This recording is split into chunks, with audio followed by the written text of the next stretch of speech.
Ahmedabad airport પરથી એક શખ્સની અટકાયત કરવામાં આવી। બોક્સમાં બોમ્બ હોવાનું કહી સુરક્ષાકર્મીઓને તેણે દોડતા કર્યા હતા।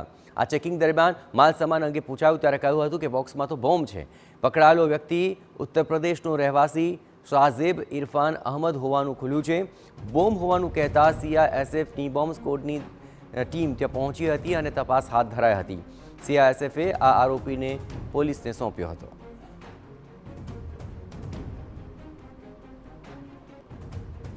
આ સમગ્ર મામલે વધુ વિગતે વાત કરવા માટે જોડાઈ રહ્યા છે ટીવી9 સંવાદદાતા યુનુસ ગાઝી। યુનુસ, શું છે આ સમગ્ર મામલો?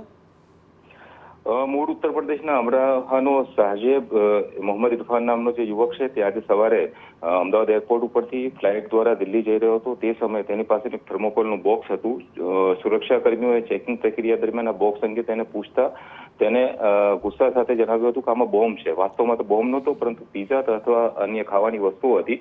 પરંતુ જે રીતે તેનું રિએક્શન હતું તેને ગંભીરતાથી લઈને સુરક્ષાકર્મીઓ દ્વારા બોક્સની ચકાસણી કરવામાં આવી હતી। સાથે જ જે શાહઝેબ છે તેની પણ ચકાસણી અને પૂછપરછ કરવામાં આવી હતી અને બાદમાં કાનૂની પ્રક્રિયાને અંતે એરપોર્ટ પોલીસ સ્ટેશનને સોંપી દેવામાં આવ્યો હતો। શાહઝેબ શેખની પ્રાથમિક પૂછપરછ બાદ એરપોર્ટ પોલીસ દ્વારા કાનૂની કાર્યવાહી કરવામાં આવી રહી છે અને તેના મોબાઈલ તથા અન્ય ચીજ વસ્તુઓની ચકાસણી કરવામાં આવી રહી છે અને તેના સંપર્કોની પણ તપાસ કરવામાં આવી રહી છે।